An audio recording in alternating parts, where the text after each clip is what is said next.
하나님의 말씀은 시편입니다. 시편 73편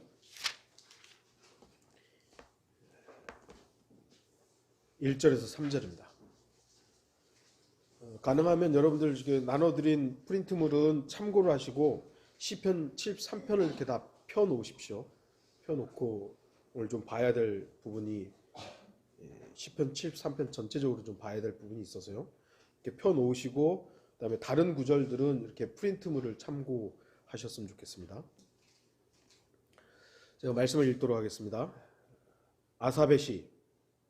진실로 하나님은 이스라엘에게 선하시니 곧 깨끗한 마음을 가진 자들에게니라. 그러나 나로 말하면 내 발은 거의 실족할 뻔하였고 내 걸음은 미끄러질 뻔하였으니 이는 내가 악인의 번영을 보았을 때 어리석은 자를 시기하였음이니이다. 오늘 말씀의 제목은 좀 부러우면 지는 거다. 저는 이런 제목을 딱 해놓고 어떻게 하다 보니까 프로그램도 있더라고요. 이런 프로그램도 본 적은 없습니다만 이런 제목을 제가 한번 적어봤습니다. 한 그리스도인이 있었습니다. 1800년쯤에 살았던 영국인 빌리 브레이라는 사람입니다. 목사였는데요. 그의 삶은 세상 사람들이 볼 때는 전혀 부러워할 게 없었습니다. 오히려 이상했습니다. 왜냐하면 자신의 아내가 죽었을 때 그는 침실에서 거실에서 춤을 추며 기뻐했고 딸이 병들어서 치료를 받아야 하는데 마지막 치료비를 그 남은 돈을 가난한 사람에게 주어버렸습니다. 사람들이 볼 때는 좀 이상한 사람이죠.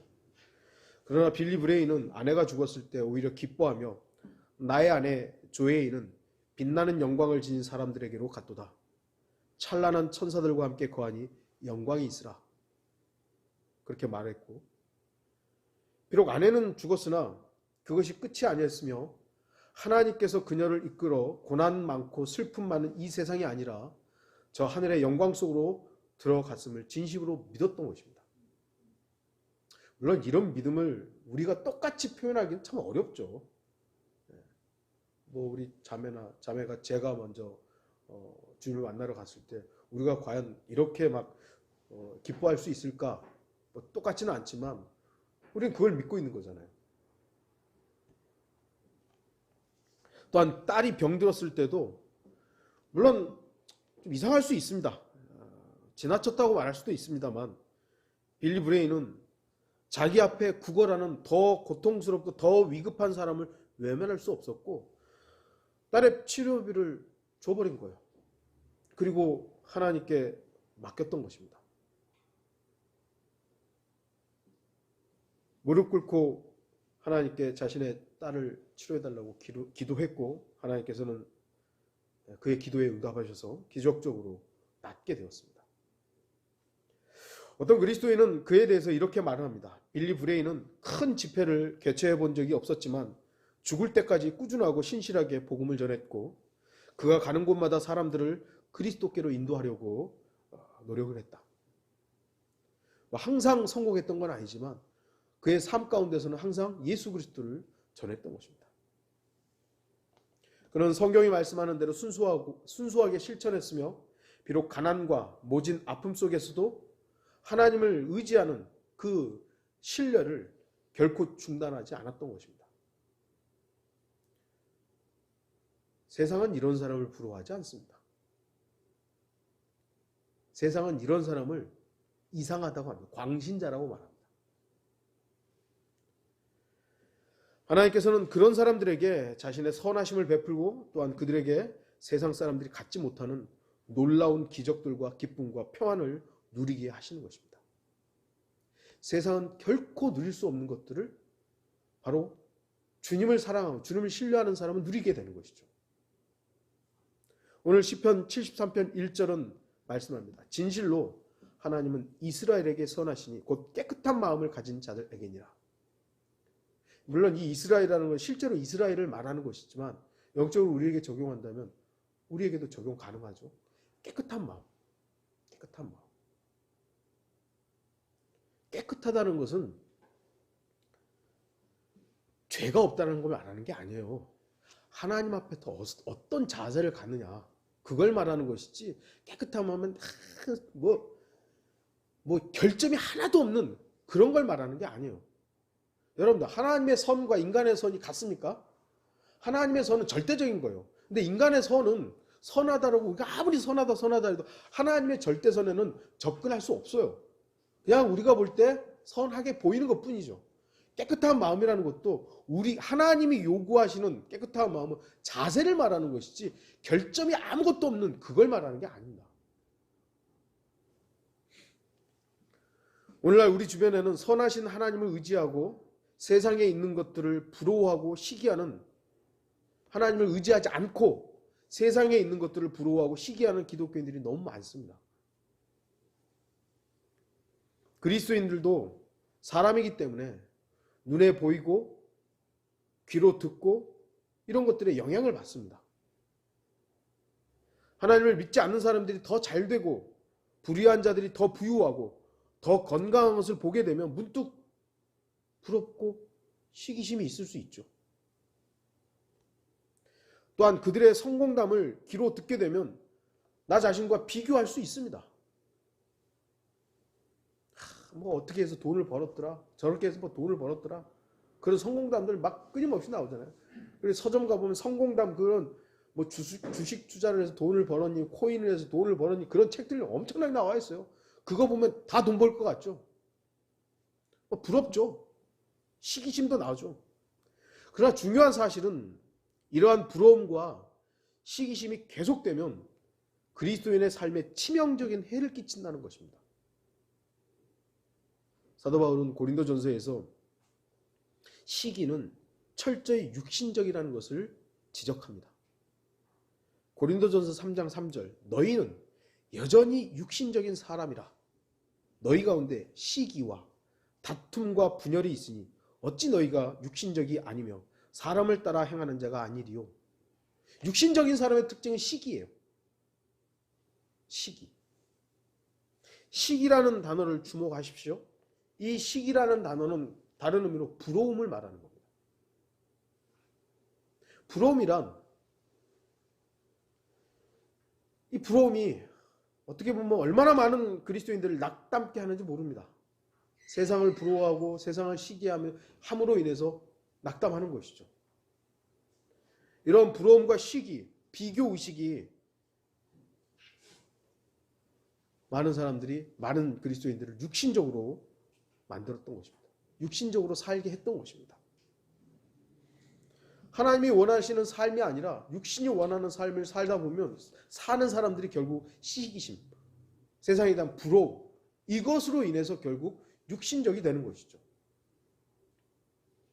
오늘 이 시간 우리는 하나님의 말씀을 통해서 이 시기의 결과가 무엇이고 이 시기심을 어떻게 깨트릴 것인가를 다시 한번 배우는 시간이 되기를 바랍니다. 시기는, 부러움은 낙담의 원인이 됩니다. 본문에서도 세상을 바라보면서 많은 염려와 낙심이 있다고 말합니다. 2절 보시면, 그러나 나로 말하면 내 발은 거의 실족할 뻔하였고 내 걸음은 미끄러질 뻔하였으니, 넘어지고 미끄러질 뻔했다라고 말을 해줘. 그 이유가 뭐냐? 이제 3절에 나오는데요. 아삽은 어떤 사람입니까? 하나님을 아는 사람입니다. 하나님 믿는 사람이에요. 다윗과 같이 하나님 앞에 기도하는 사람이었습니다. 아삽의 시편이 꽤 많이 등장합니다. 시편에. 다윗보다는 좀 적지만은 굉장히 많은 분량을 아삽의 시가 등장해요. 하나님을 아는 사람인데 그가 바로 실족할 뻔했다, 미끄러질 뻔했다라고 고백을 합니다. 그 이유가 3절에 나오죠. 이는 내가 악인의 번영을 보았을 때 어리석은 자를 시기하였음입니다. 사악한 자들이 번영하는 걸 보고 시기심이 있었던 거예요. 자신은 재앙을 당하고 어려움을 당하고 상처가 있었는데 하나님을 알지 못하는 자가 더 번영을 하는 거예요. 더 잘 되는 거예요. 여러분들 우리 주변에 너무 많이 보지 않습니까? 실제로 많은 돈을 번 사람들, 소위 이기적이고 교만하며 나아가 얼마 되지도 않은 얼마 남지도 않은 그런 하나님을 두려워하지 않는 사람들, 하나님을 두려워하지 않는 사람들이 더 많긴 하죠.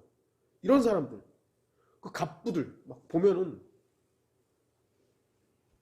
신기할 정도로 번영하죠. 이 세상 최고의 갑부 보세요. 하나님을 알고 하나님을 두려워하는 사람들이 있나? 그러니까 짜잘하게 부자들 있잖아요. 짜잘하게 부자들 가운데는 그리스도인들도 있고, 우리나라 정재계 500인가 그 안에 기독교인들이 꽤 있다 그래요. 500위 안에는. 그런데 재계 서열 10위 이런 사람들 안에는 없어요. 다. 명목상 기독교인이 있을지 모르지만 하나님을 두려워하는 사람은 없어요.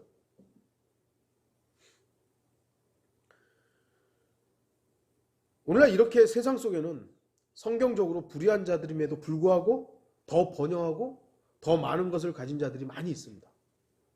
오히려 그들의 숫자가 더 많죠. 반면 그리스도인들은 자신들은 점점 소외되고 여전히 가난하며 지위도 그대로일 때 이 같은 현상들은 몇몇 그리스도인들이 부러움으로 그리고 시기로 낙담케 하는 이유가 됩니다.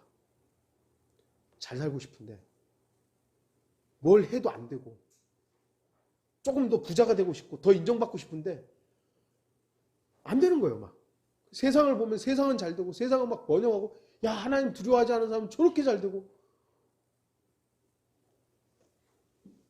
시기하고 부러워하다가 낙담합니다.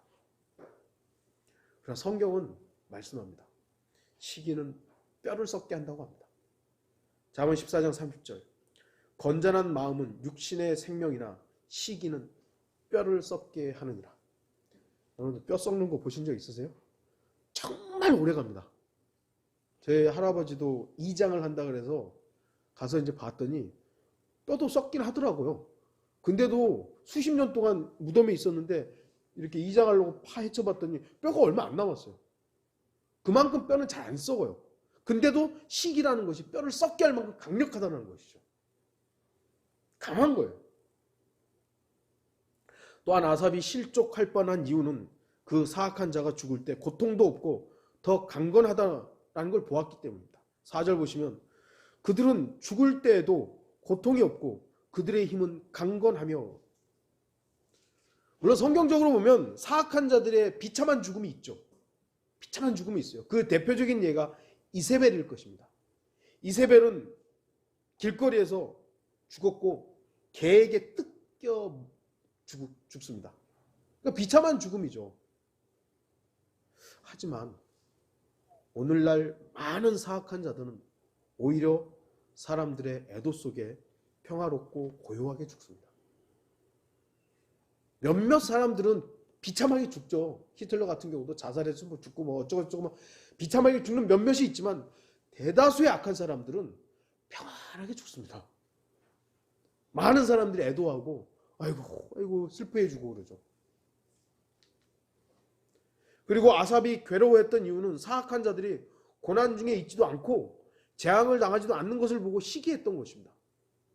5절 보시면 다른 사람들처럼 고난에 처하지도 아니하고 다른 사람들같이 재앙을 당하지도 아니하기 때문이니라. 자신은 힘들고 어려움이 오는데 저 하나님 믿지도 않고 하나님 두려워하지 않는 사람들은 어떻게 된 게 재앙이 없어요. 고난도 없고. 부자들의 집을 제가 본 최고의 부잣집은 제가 봤던 최고의 부잣집은 LA에 있는 자매님 집이었어요. 제가 봤던 집 중에서는 진짜 그 자매님 집 갔더니 와 정말 좋더라고요. 근데 제가 보지 못한 어마어마한 집들이 많을 거 아니에요. 저희 아버지 어머니가 봤던 집에는 그 집 거실에 밑에가 연못이더래요. 이게 바닥이 두께 이게 유리를 어떻게 얼마나 두껍게 깔았는지 몰라도 쫙 깔았는데 밑에가 연못이더래요. 그리고 그 집 정원에서 체육대회를 했대요. 그러니까 우리가 상상하는 것 이상의 부유한 사람들이 있겠죠. 그 사람들 집 함부로 못 들어가잖아요. 담은 얼마나 높고 안전장치가 얼마나 되고 CCTV가 다 있고 개들이 있죠. 경비원들이 있죠. 그들은 다른 사람들이 자신들을 고소해도 걱정이 없습니다. 왜냐하면 최고의 변호사들과 법률 전문가들을 고용했기 때문이죠. 우리 같은 사람들은 그냥 아둥바둥 법으로 하는 것도 힘들고 해도 돈도 없어서 하는데 그 사람들은 어찌 보면 너무 이게 유전유죄 막 해가지고 우리나라 특히 좀 뭐 다른 나라도 심하겠습니다. 우리나라는 그런 보이는 것들이 너무 좀 심하죠. 그런 사람들은 다른 사람들이 어렵고 괴로울 때도 금융 전문가들과 투자 상담가들을 통해서요 위기를 해결하고 더 많은 수익을 얻습니다. 뭐 코로나 때문에 어떤 사람들은 사업에 실패해가지고 막 폐업을 하고 그러는데 이런 때 돈 더 많이 버는 사람들 있잖아요. 돈이 돈을 버는 것이죠. 자본주의의 위험이 바로 그런 것들입니다. 그러니까 전 세계적으로요 빈부의 격차는 다 있습니다. 근데 왜 이 소위 말하는 자본주의 국가들의 빈부 격차를 지적을 하냐면 이게 극과 극이 너무 다르기 때문에 너무 빈부의 격차가 없는 나라가 어디 역사적으로 항상 있어 왔어요. 그런데 이 자본주의는요 이 격차를요 너무 심하게 내기 때문에 우리나라도 없어서 빵을 뭐 그 정도까지는 아닌데 좀 먹을 게 없어서 굶는 사람이 있지만 어떤 사람들은 수백억, 뭐 수십억짜리 시계가 5억짜리가 있더라고요. 와, 그거 차고 다니는 사람도 있고 너무 나눠지는 거예요. 그런 사람들은 아파도요 별로 걱정할 게 없잖아요. 최고의 의사들과 최고의 시설에 입원하면 되는 거예요. 가난한 사람들은 어때요? 약 하나를 구하려고 주사를 못 먹고 이런 사람들이 많잖아요. 부러움과 시기의 대상이 될 수 있죠. 우리도 자식들에게 좀 더 좋은 환경들을 조성해주고 싶은데 못하잖아요. 그럼 안타깝죠. 근데 저쪽에 잘 사는 사람들 보면 그냥 부러움의 대상이 될 수 있는 여지들이 있긴 합니다. 그러나 성경은 이렇게 말씀합니다. 잠언 24장 19절 너는 악한 사람들로 인하여 초조해하지 말고 악인을 시기하지 말라.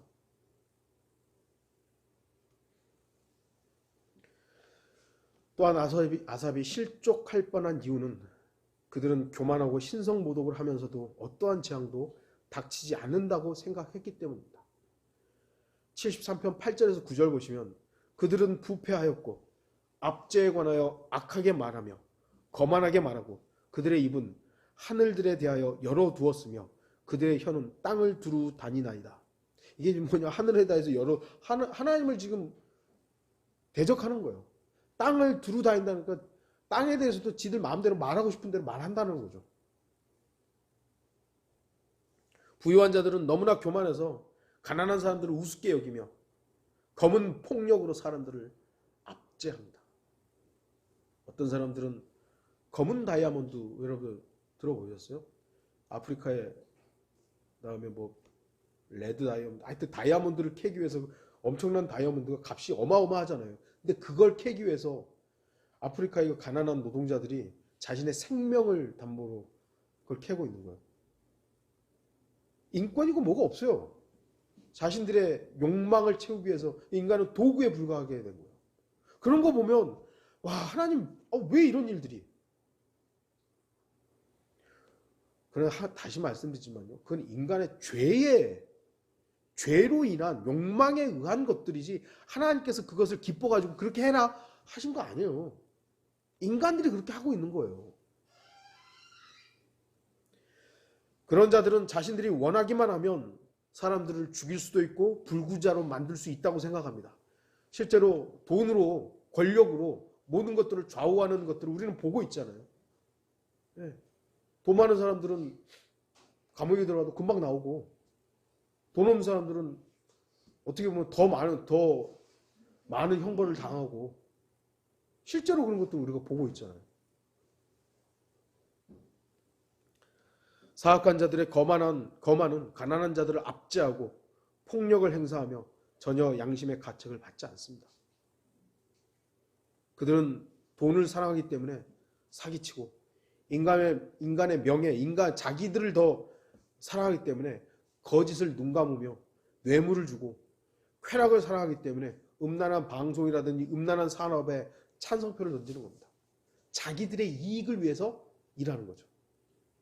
지금 동성애에 관한 것들, 이런 법령들이 이제 제시가 됐고 차별금지법 이런 것들이 나와 있죠. 이게 국회의원들이 자기 이익과 연관없으면 그런 걸 뭐하러 하겠어요. 뭐하러 만들겠어요. 표가 되고 이익이 되니까 그 일들을 추진하는 거예요. 이익이 되니까.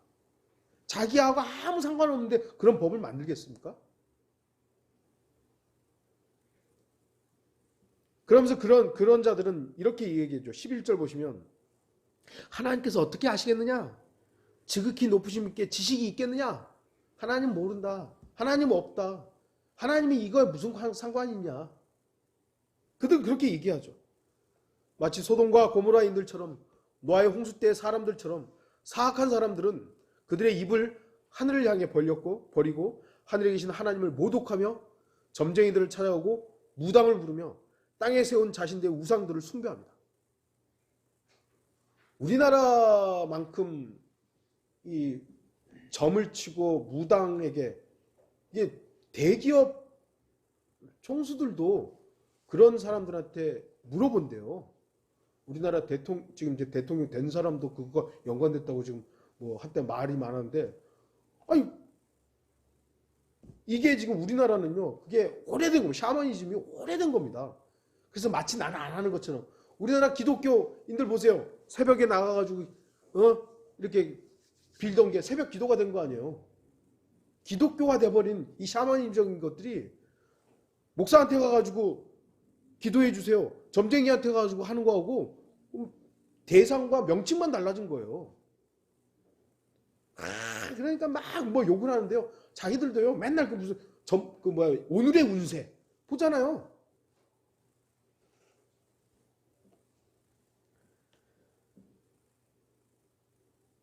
그런데도 그들은 아무 이상 없이 잘 지내는 것 같습니다. 아무 이상 없이 잘 지내는.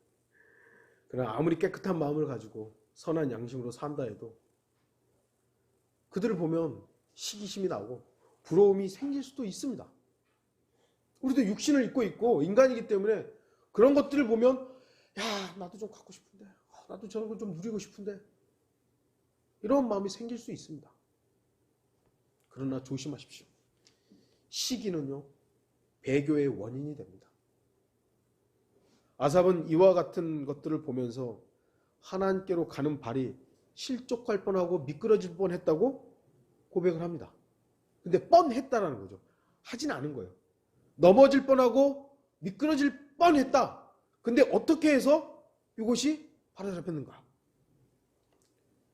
그건 이제 좀 이따 보고요. 시편 73편 12절 14절 보시면 보소서 이들은 악인들이나 세상에서 번성하며 그 재물이 늘어가나이다. 진실로 내가 내 마음을 깨끗게 하고 무죄함으로 내 손을 씻은 것이 헛되니 이는 내가 온종일 재앙을 당하였고 매일 아침 징벌을 받았음입니다. 깨끗하게 하고 무죄하게 내 씻고 죄 없이 살려고 했는데 오히려 내가 재앙을 받고 내가 여전히 징벌을 받습니다. 근데 쟤네들 보세요. 다 번성합니다. 오늘날 많은 그리스도인들이 아삽과 같은 마음을 가지며 자신들의 처지와 형편에 낙심하고 악인들의 번영을 시기하고 부러워합니다. 그러나 우리는 알아야 할 중요한 사실이 있습니다. 이 시기가 계속되면요, 그 마지막은 배교란 사실입니다. 배교 그러니까 거창하게 들리잖아요. 배교, 배교. 어마어마한 일처럼 보이지만 이 배교란 단어가 뭡니까? 떨어져 나갔다는 얘기예요. falling away. 떨어져 나갔다는 거예요. 믿음에서 떨어져 나가고 말씀에서 떨어져 나가고 생명의 삶에서 떨어져 나가는 겁니다. 예수 그리스도에서 한 발짝만 비껴 나가서 예수 그리스도와 무관하게 살면 배교한 거예요. 나는 교회를 배반하지 않았고 나는 목사를 대적하지도 않았고 성도들을 욕하지도 않았습니다. 그런 배교 그런 거창한 거 말고요. 그냥 예수 그리스도와 무관하게 그냥 살짝만 비껴서서 내 마음대로 사는 그게 배교예요. 마지막 때는 배교하는 일이 일어난다 그랬잖아요. 거창하게 생각하면 안 돼요. 시기, 곧 이 부러워함은요, 사탄의 반역의 원인이기도 있습니다. 여러분, 시기는요, 교만의 쌍둥이 형제라는 말이 있어요. 그러니까 물론 루시퍼는 교만해서 타락했죠. 그런데 이 교만이라는 것에 그 바로 옆에는 시기가 있었던 거예요. 하나님께서 수많은 천사들에 의해 찬송과 경배를 받으시는 것을 보고 사탄은 시기하고 부러워했을 것입니다. 왜냐하면 자기가 하나님보다 높은 위치에서 덮는 그룹일 수도 있었잖아요. 근데 자기가 마치 받는 것처럼 생각했는데 이게 가만히 보니까 자기가 받는 게 아니거든요. 하나님 다 받는 거거든요. 야, 내가 받을 수 있는데.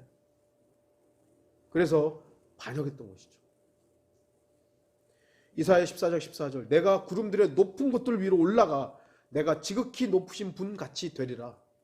내가 받겠다다.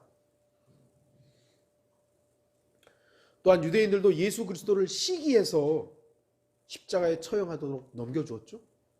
마태복음 27장 18절 이는 그들이 시기로 인하여 그를 넘겨준 것을 알기 때문이더라. 시기했던 거예요. 예수 그리스도를 시기했던 것이죠. 세상을 부러워하고 시기하여 생명의 길에서 벗어난 수많은 사람들을 봅니다. 서두에서 말씀드렸듯이 빌리 브레이와 같이 진심으로 하나님의 말씀을 실천하는 것 대신 세상 것들을 즐기면서 적당히 타협하는 수많은 기독교인들을 봅니다. 하나님의 말씀을 바르게 선포하는 것보다 사람들의 이목을 끄는 화려한 언변을 자랑하고 거대한 건물을 추구하며 지옥의 공포와 심판의 두려움을 선포하는 것보다 사람들의 귀를 즐겁게 해주는 명강연이 펼쳐지는 교회들이 넘쳐나고 있습니다. 얼마 전에 설교했듯이 어떤 것이 좋은 설교인가? 그 기준이 이제 다 인본적이에요. 인본주의적이에요. 하나님의 말씀에 기준한 설교가 선포되는 것이 아니라 사람들이 듣기 좋은 설교들로 가공이 되고 선포되고 있는 것이죠. 세속화되는 교회만 문제가 아닙니다. 성경대로 믿는 교회는 세속화되는 것에서는 구별되었다고 하지만 자신들만의 아집의 성 안에 스스로를 가두었습니다. 그리고는 자신들의 변질된 모습을 보는 것을 거절합니다. 너네 처음 합정도에서 시작했던 거 한번 생각해보라. 아무래도요 볼 생각을 안 해요. 그들은 이제 존중의 대상이 아니라 비아냥의 대상이 되고 말았습니다. 참 마음에 너무 아파요. 주목하십시오. 세상으로부터 성별된 성도들이 세상으로부터 성별된 지옥교회를 만듭니다. 세상으로부터 성별된 성도들이 모였을 때 세상으로부터 성별된 지옥교회가 되잖아요.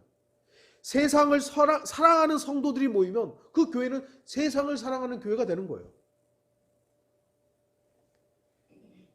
이 마지막 시대에 세상과 하나가 되고 친구가 되어가는 교회들을 보십시오.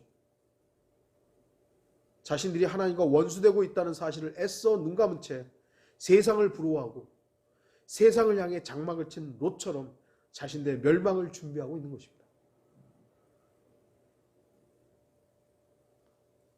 목사들이 세상에 인정을 받으려고 그렇게 노력을 하고 교인들도 세상부터 욕 안 먹으려고, 물론 제가 말씀드리지만 일부러 욕 먹으면서 살 필요는 없죠. 그러나 욕을 안 먹기 위해서 세속화되고 그들과 타협하고 세상적으로 우리가 변하는 것은 그건 하면 안 되는 것이죠. 결국 성경의 예언대로 많은 교회들이 하나님의 말씀으로 만족하지 못하고 배교하는 일이 일어날 것입니다. 그리고 세상을 시기하고 부러워하기 때문에 믿음에서, 말씀에서, 생명에서 떨어져 나가는 배교가 만연할 것입니다. 마지막 때 현상 중에 분명히 배교가 일어나야만 나타난다 그랬어요.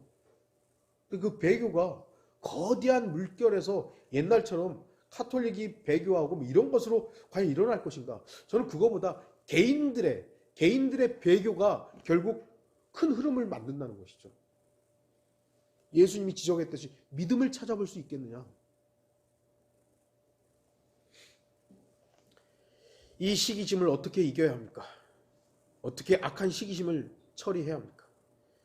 시기심으로 가득 찬 마음을 제어하기란 거의 불가능합니다. 우리의 노력으로 그래 나는 이제 부러워하지 않을 거야. 그래 나는 시기하지 않을 거야. 그러면 됩니까? 그게 안 생기던가요? 오늘 본문은 그 해답을 가르쳐 줍니다.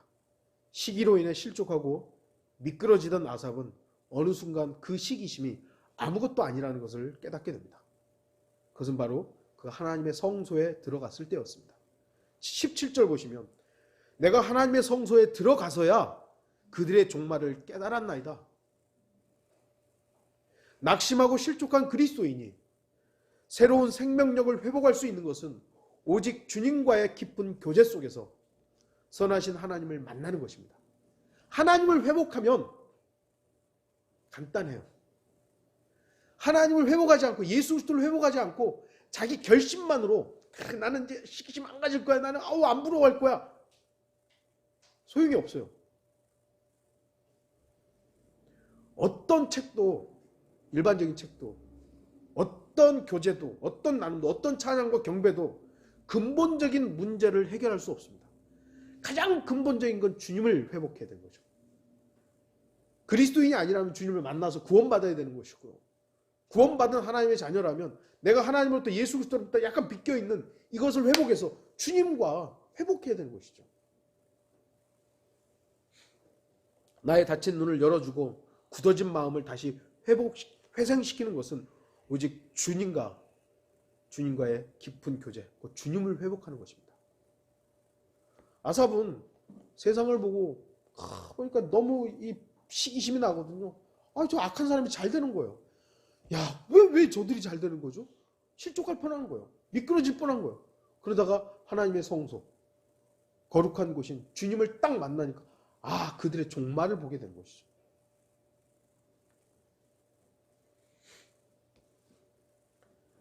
예수님께서는 그분의 말씀으로 소경의 눈을 열어주셨고 말씀으로 앉은뱅이를 일으키셨습니다. 우리는 말씀으로 회복될 수 있습니다. 제가 아까 기도도 했고 안타까운 것은 말씀으로부터 벗어난 한 자매님이 이상한 것을 계속 가고 있는 그 부분 지금도 좀 기도하고 있어요. 유일한 방법은 말씀을 회복하는 거예요. 말씀에 대한 신뢰. 우리를 주님께로 회복시킬 수 있는 유일한 기도 열심히 하고 기도 막 4시간, 5시간 하면 회복되나요? 성경에 대한 신뢰예요. 하나님의 말씀에 대한 신뢰. 이거 이해는 나에게 필요 없다.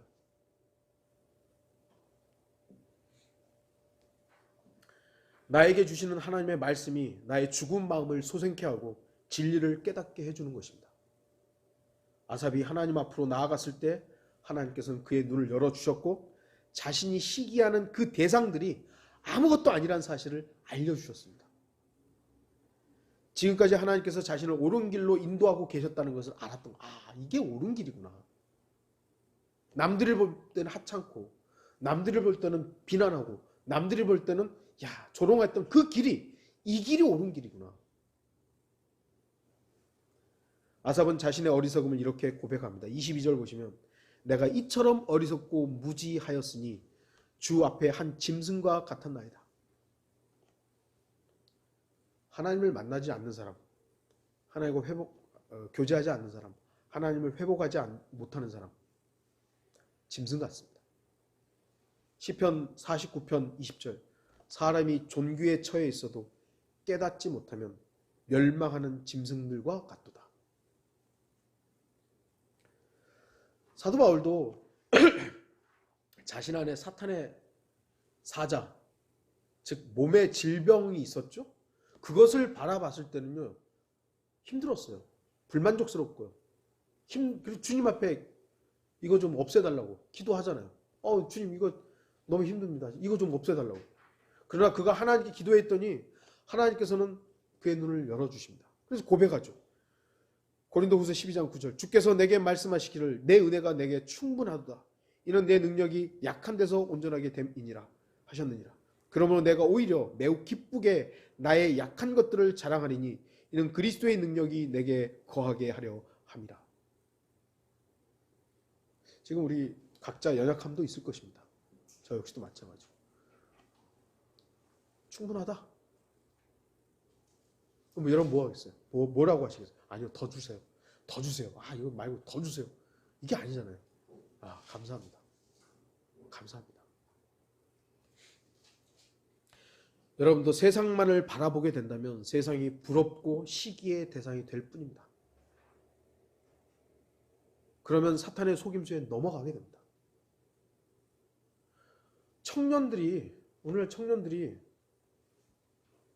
쉽게, 물론 그들이 나 쉽게 돈 벌어야지 이런 건 아니지만 땀 흘려서 정말 돈을 버는 일에 대해서 이제는 점점 그 가치가 훼손되고 있는 시대예요.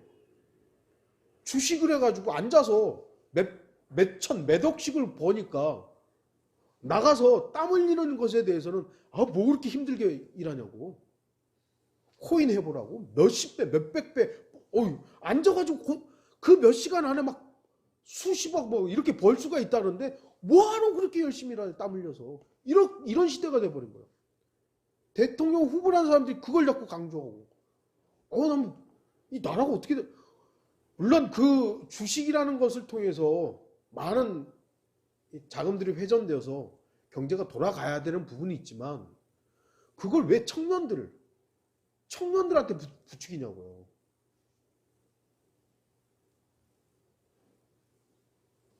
그러니까 사탄이 놓은 덫에 욕심 있는 사람은 넘어가는 거예요. 제가 우리 청년들 보고 주식하지 마 그런 얘기는 아니에요. 여러분들이 정말 이렇게 내가 투자해야겠다라는 그런 것이 있으면 현명하게 하세요. 그러나 그것이 여러분의 목적이 되지는 말라는 거예요. 그리스도인의 목적이 되면 안 되죠. 땀 흘려서 일하는 것이 1차적인 것이 돼야 돼요. 세상은 겉만 화려한 여객선과 같습니다. 그 배는 그 호화로운 여객선들이 있잖아요. 막 수영장도 갖추고 있고요. 그 객실에는 막 잘 꾸며놨습니다. 수백 명, 수천 명을 태울 수 있는 이 배들이 있죠. 그것만 바라보는 그리스도인들은 그 배를 타고 있는 사람들을 부러워하고 시기할 것입니다. 그러나 하나님과의 교제 속에 있는 그리스도인들은 그 큰 배 밑에 구멍이 나 있다는 사실을 발견하게 됩니다. 그리고 우리 그리스도인들이 타고 있는 예수 그리스도라는 배가 가장 안전하다는 사실을 깨닫게 됩니다. 주님이 함께 타고 있는 배는 어떤 상황에서도 가장 안전한 배입니다. 베드로와 제자들이 탔던 그 배는 밖에 풍랑이 일고 물이 들이쳐도 그 배는 가장 안전한 배였어요. 근데 제자들이 주님을 안 바라보고 파도를 봤기 때문에 우리 죽게 되었습니다 했던 것이죠. 베드로는 물 위를 걷는 예수님 빼고 유일한 사람이었잖아요. 예수님만 바라보고 갈 때는 물 위를 걸었던 거예요. 그런데 파도를 보니까 빠져버렸던 것이죠. 우리도 마찬가지입니다. 예수 그리스도만 바라볼 때는 우리가 처해 있는 위치가 이 상황들이 가장 감사할 것이에요. 근데 세상을 바라보고 세상의 부자들, 세상에 악한 사람들 나도 좀 저랬으면 그거는 실족하는 거예요.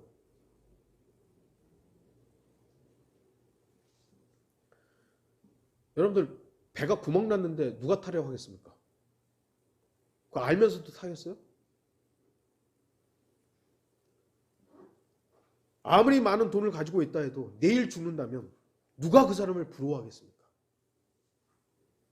아랍의 그 거부들 돈이 얼마나 많은지 유럽의 그 유명한 그 축구 구단을 사고 팔고 막 그러잖아요.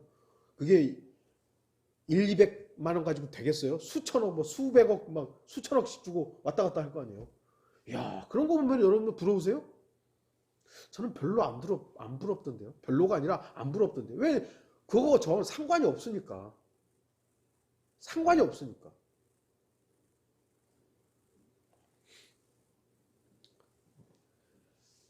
로마 제국도 폐허 속에 무너졌습니다. 천하를 호령했던 영웅들도 생명의 끝이 있었습니다. 사탄도 곧 멸망하게 될 것입니다. 그동안 하나님을 모독하던 수많은 거짓말쟁이들이 지옥의 불길 속에서 지금도 타고 있습니다. 모든 사악한 자들의 종말은 지옥의 불못 외에는 아무것도 없습니다. 세상에 대한 부러움과 시기심이 있을 때 곧바로 우리는 무릎을 꿇고 하나님께로 나아가야 합니다. 하나님께서 그 환상을 깨트리실 것이며 그분의 선하심을 보여주실 것입니다. 세상이 부러우세요? 그럼 즉시로 무릎 꿇고 주님과의 관계를 회복하세요. 주님, 저는 세상이 너무 부럽습니다. 저 돈 많이 버는 사람들 너무 부러워가지고요. 어떻게 주님께 회복하세요. 주님을 회복하세요. 주님이 그들의 결말들을 보여줄 것입니다. 결론을 맺겠습니다. 이제 이 모든 경험을 우리에게 보여준 아삽은 고백합니다. 23절부터 27절.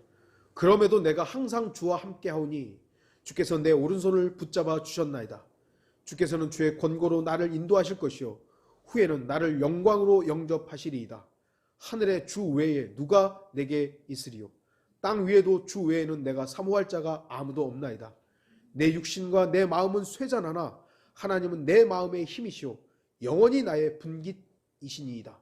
보소서, 주로부터 멀리 있는 자들은 멸망하리니 주께서는 주를 떠나 음행하는 자들을 모두 멸망시키셨나이다. 성경이 이렇게 말씀하고 있어요. 여러분들 둘 중에 하나죠. 성경을 믿느냐? 성경을 믿지 않느냐? 사랑하는 성도 여러분, 그리스도인의 삶은 세상 사람들과 비교할 수 없습니다. 이것은 마치 사람을 짐승과 비교하는 것과 같은 것이죠. 여러분들 사람하고 짐승과 비교하시겠어요? 오늘날 이 마지막 시대는 나는 죄송합니다. 저도 개 좋아해요. 근데 개는 개일 뿐이에요. 어이구 내 새끼 하는데 내 새끼? 그럼 자기가 개란 얘기예요? 나는 그런 거는 좀 여기 뭐 키우시는 분들 계시겠습니다만 그런 거는 그 말이 안 되는 거예요. 그런 말이 아니라 개 이름이 그 개 이름을 부르세요. 내 새끼가 아니라. 뭐 가족처럼 대하는 건 좋아요. 그런데 개는 개일 뿐이에요. 어떻게 사람과 개를 비교해요? 짐승하고. 안 되잖아요. 그리스도인과 세상 사람들, 세상은 비교할지 모르지만 우리가 비교하면 결말은 나 있는데요. 뭐. 산 사람과 죽은 사람을 어떻게 비교합니까? 우리는 살아있는 생명이 있는 사람들이고요. 세상은 겉은 살아있는 것 같지만 죽은 자들이에요. 좀비들이에요. 영화에 나오잖아요. 좀비는 피해 다니는 것이지 좀비하고 뭘 하겠어요. 좀비는 부러움의 대상이 아니에요.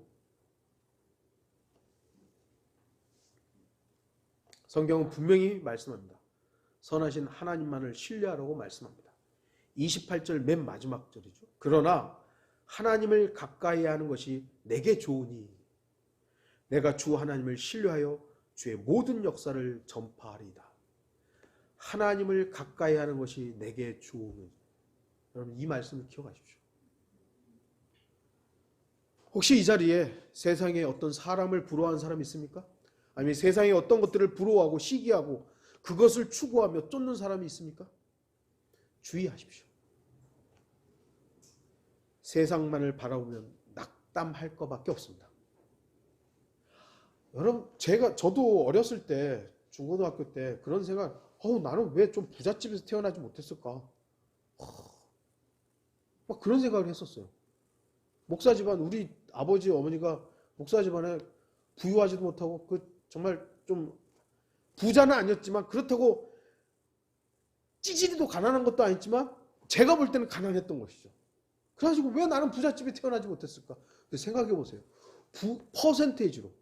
부잣집에 태어날 가능성보다요, 가난한 집에 태어날 가능성이요, 훨씬 많아요. 이 전 세계 인구의 통계를 보세요. 우리가요, 대한민국에 태어난 건요, 정말 감사할 일이에요. 대한민국이 아니라 아프리카 저 오지에서 태어날 가능성은 어떻게 보면 더 확률적으로 많았어요. 근데 여기서 태어난 거예요. 어떻게 보면 정말 감사할 조건인데도 불구하고 저도 역시 마찬가지로 세상을 부러워하기 때문에 그런 것만 보이는 거예요. 야, 나는 왜 저런 집에서 못 태어났는가. 우리가 세상을 시기하고 부러워하면요, 낙담할 거리밖에 없어요. 제가 언젠가 우리 청년들이 학생 때 홀트 아동복지 한번 간 적 있었는데 기억나세요? 가려다가 못 갔구나. 가려다가 못 갔었는데 제가 그 전도사로 있을 때의 그 학생들을 홀트 아동복지 한번 데려간 적이 있었어요. 거기 여러분 어떤 데인지 아시죠? 아이들 쉽게 해서 입양 보내는, 수출하는 데잖아요. 그 아이들 가운데는 질병이 있는 아이들도 있었고, 그 왜 보여줬냐면 눈에 위치 감사라고. 사실 그 좋은 교육은 아니었는데 그때는 좀 그랬었던 거죠.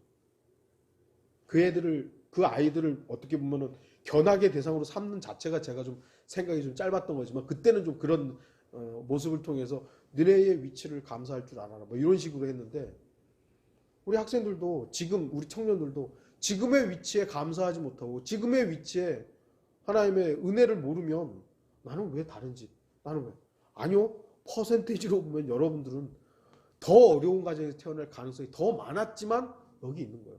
감사해야 되는 거예요.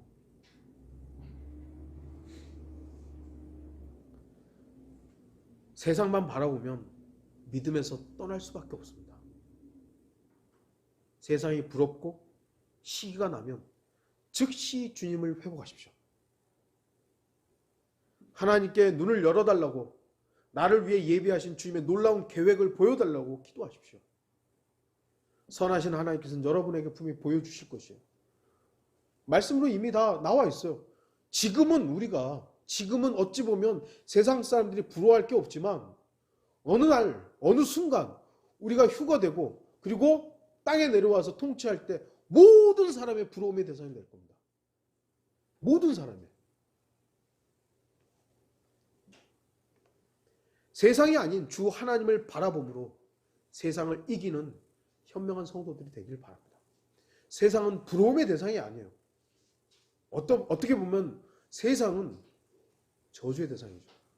우리가 물론 그렇다고 세상을 막 저주하고 막 그러라는 건 아니지만 성경이 세상의 결말을 말씀하고 있기 때문에 이 구멍난 배에 우리가 탑승해서 거기에서 즐기면서 세상 사람들과 하나 되는 것에 대해서는 우리가 극구 부인해야 되는 것이죠.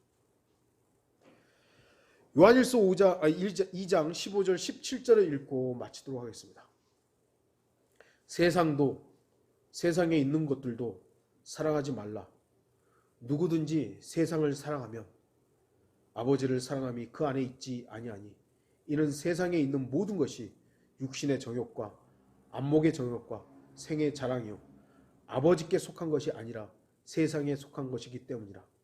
세상도 세상의 정욕도 사라지지만 하나님의 뜻을 행하는 자는 영원히 거하느니라. 아버지의 나라와 그분의 의를 추구하며 살아가는 모든 성도들이 되기를 바랍니다. 다 같이 기도하시겠습니다.